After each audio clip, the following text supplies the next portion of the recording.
I've never read the Dan Brown novels, or watched the Da Vinci Code or the Angels and Demons movies. What can I say? I was never interested in the whole literary conspiracy theory. These movies are mostly a guilty pleasure to people and nothing more than a fun, stupid afternoon.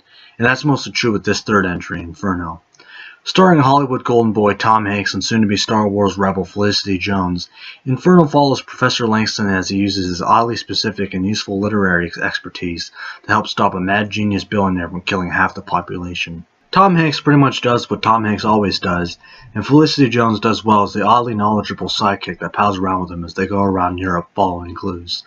Langston this time around has his amnesia, as the movie has a somewhat slightly complicated mystery plot, including why he has amnesia, with double crosses, untrustworthy characters, and third-party interest.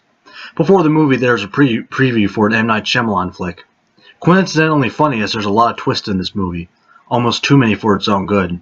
Though it's good at leaving the audience in suspense, it can also get a bit confusing.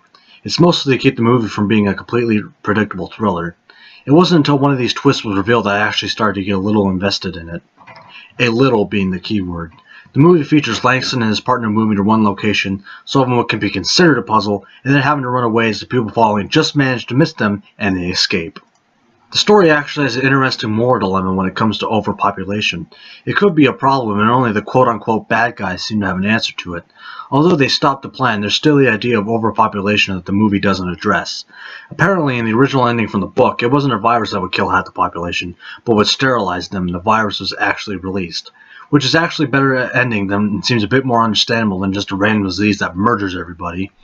Though I found all the twist and mystery to be a bit overcomplicated, I did find it nice that the movie kind of set some of these twists up than just randomly pulling them out of their ass. And that's pretty much it. There's not a lot that stands out in this movie, although I will say that Irfan Khan, who you may remember as the boss from Jurassic World and Pi from Life of Pi, is starting to become a highly underutilized actor. Although the character he played had a small role, he managed to give this small character some layers that a lesser actor would just make unmemorable. He needs more major roles, which is the only great thing I can say about this movie. I mean, again, there's nothing really to this movie. These movies are pretty much a slightly better directed National Treasure movie.